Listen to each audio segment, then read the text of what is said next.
Hello everyone. So as some of you may have known, a large document has been in the process of being made on the YouTuber Pyrocynical for quite a while. Well, today is the day the document finally released, and good lord is it long. 301 pages. It alleges that Pyro has talked inappropriately with over 10 minors and has a lot of receipts to back it up. Obviously, some people don't have time to sit and read through a doc this long, so for your sake, I did. I will be condensing this doc down to the point that you can watch this video and come away with just enough to prove Pyro's guilt. And since this video obviously took a very long time to make, obviously a doc this long would take a while to condense down, you should, subscribe since this took literally hours of my time. Like I said, I'm going to try and condense this Google Doc down to the best of my abilities, but obviously there's no way for me to cover everything, so I will be splitting the Google Doc up into two parts. What you're watching is part 1, and part 2 comes out in 3 days. This part will cover all of the stuff that we've heard before with the Ivory stuff and the French girl. But unlike last time, this time they come with new receipts to back them up. One of the first claims made in the doc is that Pyro did in fact know Ivory's age when he was erotic role-playing with him. That he lied about being suspended on Twitter, which was his reasoning as to why he didn't know Ivory's age, and that they never met in an 18+ furry Discord server. They directly quote Pyro from his response video. In retrospect, I never should have continued the furry stuff with him once I learnt of his age, even though at the time I didn't see it as a problem. Legally, age of consent is 16 in both my country and his state. I didn't consider the age gap significant enough because what we were talking about and doing was so far removed from actual sex. As the document highlights, as of July 5th, 2017, it is without a doubt that Pyrocynical knew Ivory was 16 at the time. And while Pyro says it's not a significant age gap, no, 16 and 20? Yeah, that's a little weird, buddy. As for the argument that Pyro wasn't aware of the age gap, this is disproven in the DMs and through looking at Ivory's Twitter. As for proving that the deleted account is in fact Pyro's, the deleted account's ID and Pyro's account ID that we can use by him joining in a Discord server are exactly the same. They then talk about how Pyro had a pattern of this behavior, talking inappropriately to people who are underage, but we'll talk about that more in part 2. The doc then debunks the claim that Pyro and Ivory met in an 18+ Discord server. The Discord server was run by former YouTuber Solid Shibe. They ran the server while they were 15 and they had a whole bunch of minors apart from Ivory in it. The origin of this claim was just a theoretical assumption made by Diesel Patches that he later clarified wasn't actually true. However, Pyro's fans went with it anyway. There are then screenshots showing off they met in the server. Pyro went by the username lol, which, once again, proven by the logs. The two of them first spoke on November 10th, 2016. Ivory was also close with Solid Shibe at this time. He was an admin in the server, and the two hung out in calls together. So, they didn't meet in an 18+ server, and Ivory didn't lie about his age. Obviously, as we're going to go over, Pyro didn't just do roleplay with Ivory. There was a lot of inappropriate talk for a 20-year-old to have with a 16-year-old. The doc shows that Pyro went on to later ask someone by the name of Thaf9 for a script to delete a bunch of Discord messages. The deleted account lines up with the same one from before, and other DMs clearly show he used the script to mass delete messages. So while we can't see exactly what he sent to Ivory, what we do know is that he sent NSFW material to Ivory knowing he was 16 while Pyro was 20. The doc highlights the double standard of Pyro calling someone out for the exact same situation he was currently in. While the messages Pyro sent were deleted, just viewing the ones Ivory sent paints a very clear picture of how inappropriate this conversation was.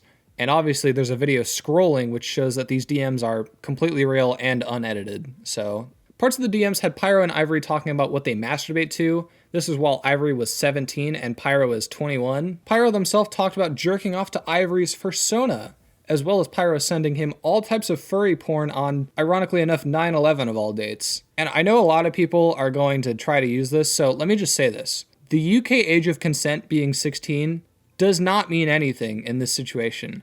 If that's your justification for a 21-year-old man jerking off to the fursona of a 17-year-old, you're a weird person. That's disgusting. There's a whole fuck ton of Pyro sending him porn after knowing Ivory's age.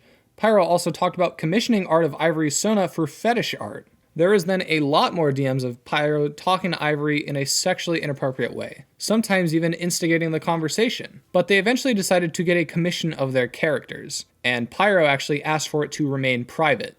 Combining this with him using a script to delete all his DMs with Ivory, you can definitely make some sinister claims with that. There's then some more degenerate DMs that talk about IRL sexual stuff, and once again, I don't care that the UK age of consent is 16. This is still wildly weird. Another defense Pyro tried to use during the Ivory stuff was the fact that his Twitter was suspended.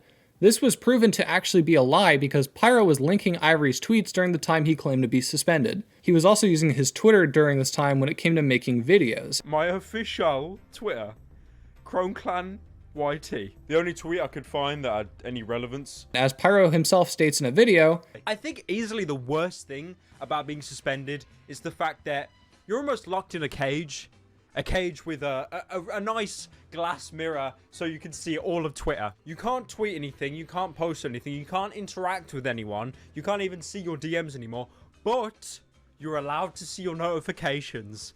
And you know what happens when you get suspended? You will see brainlets, just absolute brainlets, arguing over a post you made like 2 years ago, mate.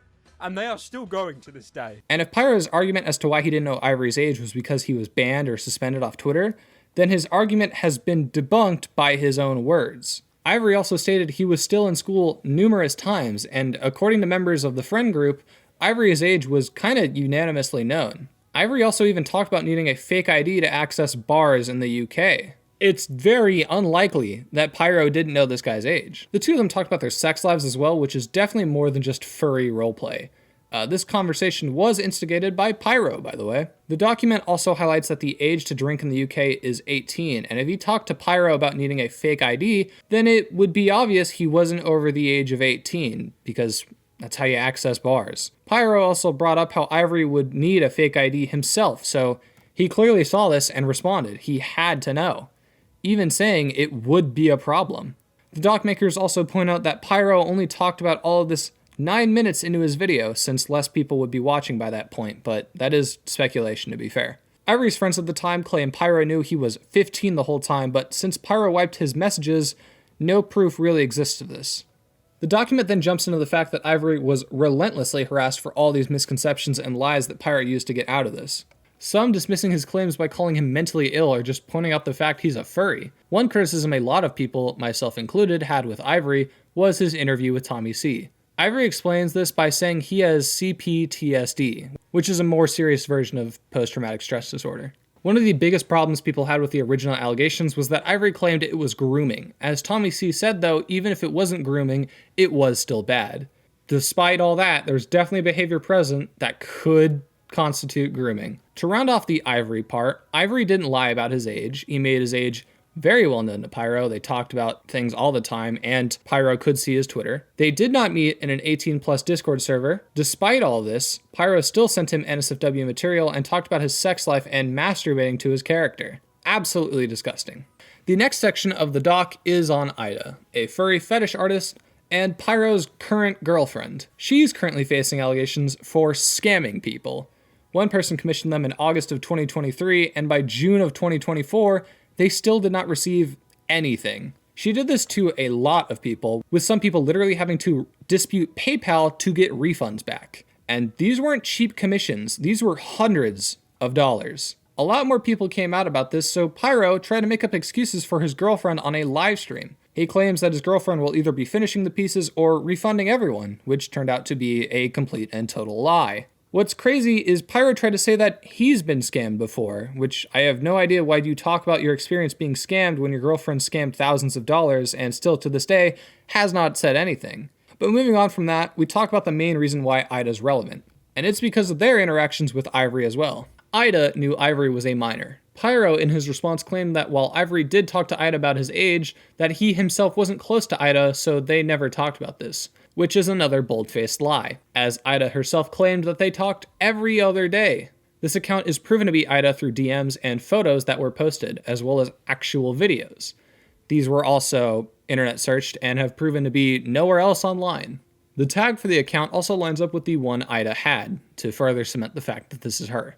The DMs further prove that Pyro knew of Ivory's age as well, stating that he worries Pyro would be regretful because of his age, implying that he never hid his age from him. There are also more DMs showing that Ivory and Ida were in communication with each other. This is further corroborated by the fact that Ivory referred to the account as Isa, which is something Ida used to go by. There are then DMs that prove Pyro commissioned Ida for furry porn, and as stated earlier, did not want it shared publicly since it was of him and Ivory. To further add on to the evidence that Pyro lied about how close he was with Ida and Ivory at the time, They would even appear on streams together and interact on Twitter publicly. And yes, the secret Corgi account is Ida. Now we jump to the whole section about Ida victim blaming Ivory. One of her quotes is that this actually went both ways. Ivory sent Pyro porn and Pyro did the same. But that doesn't work if you're talking about a child and an adult. Just because the child reciprocates means nothing. And if anything, could honestly be taken as an admission of guilt in some cases. But with that, we're done with Pyro's girlfriend, and it's time for the last segment of this video. The 14-year-old French girl. A situation he narrowly escaped before, but as this document explains, was way more sinister than originally believed. Pyro originally claimed the French girl didn't exist, but she did. The French girl actually has a Twitter account and goes by Lou. She's currently 23 and claims to have dated Pyro until 2015. Line the birthday up to the date she claims, and it lines up perfectly. Pyro would have been 18 and she would have been 14. You can actually see her claiming all this before the Pyro stuff even happened. Just like Ivory, her age was well known. This situation was eventually brought to Keemstar by old friends of Pyro. The reason Pyro was able to escape these allegations, though, was because Keem was fed inconsistent info, saying she was 13 or 14 or 15, when she was 14 the whole time. Most people saw this as Keem lying about the age, but it was far from it. He was just fed different ages when one of them happened to be true. But Pyro used this inconsistency to say the whole story was false and that the girl never existed. Keemstar then 2 days later posted DMs of Pyro and the girl, with him specifically saying he'd be happy to wait for her to turn of age. These DMs confirmed the relationship did happen and that Pyro only broke it off so the girl wouldn't be attacked publicly. This then led to the craziest tweet I have seen so far. Keemstar, I see no problem waiting for someone to reach the age of consent, and this still doesn't justify you lying about the age twice. This is just an absolutely wild thing to say in regards to allegations of you dating a 14-year-old. That's what we call grooming. He posted a whole response on Reddit, and Toastify actually covered everything wrong with it, so rather than just dissecting it like the doc does, I'll just link his video below. There's also a full interview with the girl I will also link as well, where she also claims Pyro lied in his Reddit response. She claims the only reason he would do this is because he knew it was wrong, which also goes along with the fact that he kept the NSFW art with Ivory private. The doc makers highlight a conversation Keemstar had with Colossal is Crazy on the Baited podcast, wherein Colossal confirms they were in a relationship, which is something Pyro actually denied. Colossal claims that Pyro was 17, which is also wrong as we've gone over. This isn't to say Colossal is covering for Pyro, obviously. It would be crazy to claim that. As Tommy even stated, it's easy to get all this confusing considering we didn't even know the girl was real until a little bit ago. What Clown does say is that they were both teenagers who e-dated, but I'm sorry, even if they e-dated, it's still weird for an 18-year-old to be romantic to a 14-year-old, especially since the quote is, he's waiting for her to reach the age of consent. I'm sorry, that's a little bit more than e-dating, and it definitely paints a more sinister picture. So, as we established, he was in a relationship with this girl. It doesn't matter how long, it's weird regardless. He knew her age. He said he was waiting for her to turn of legal age, which, yeah, that's what grooming is. And there's no way to beat around the bush when it comes to that. Everything's here. On top of this, though, there's the situation involving Lou and another person by Ancient Reality. Members of Pyro's subreddit said that Toastify claimed Pyro knew Lou was being abused by this guy, but this is just outright wrong. Toastify never said this in his video. Nicholas Diorio actually tweeted about this whole thing, to which Colossal responded saying Pyro would talk about it on the TBH podcast, to which he never did. People tweeted asking if he would ever say anything, and got no response. All we got was what Colossal said on Baited. And to this day, Pyro has never responded. While Lou has had nice things to say about Pyro, that in no way negates how weird this relationship was, or what he said about waiting for her to turn of age. It's a disgusting situation all around. But with that, we are officially 1/2 of the way through the doc. So, that's where I'll call it for now. This video is already quite long, and I feel like it's best if we split the new information and the old information up. But what we established in this video alone is that Pyro was inappropriate to Ivory while he absolutely knew his age. They did not meet in an 18+ Discord server. They commissioned art of the two of them together in fetish situations. They were very sexual in DMs. His girlfriend scammed thousands of dollars and victim blamed Ivory for being put in a situation like that. He dated a 14-year-old while 18, said he was waiting for the 14-year-old to turn 18, and all the while lied throughout this whole thing. So this stuff alone looks bad enough. And we still have 145 more pages to go through. Like I said, I'm going to be delving into the rest of it in the coming days, but as for now, this is everything that we've discussed before. Before, though, these allegations weren't handled appropriately, but now that we have all the receipts, these are the claims and this is everything to back them up. And yeah, they look pretty bad. Before even being done with the doc, what I can say is that Pyro has done more than enough to be quite disgusting, to be honest. At the very least, he needs to say something publicly. So, update while I'm editing this at 10 a.m., Pyro said something publicly. I was waiting for this document to come out. It was hyped up for like 6 months or something like that. And now it's out. Thank God. Like, oh God. Like, I'm so happy that document's out because Jesus, that was just hyped up forever. But the point I'm trying to make is I can't just go ahead and respond to it now. I need to now wait for all the YouTubers and everyone to jump in and have their say and say their piece about it. And then I need to respond to it. So I guess he's going to wait for our videos to come out before making any statements. All right. I guess I'll cover that when he does that. It is kind of good that these allegations are being looked at again because Turkey Tom's document was shit, and it kind of needed some new light so that people could better understand what actually happened. And honestly, I am kind of glad that that's happening.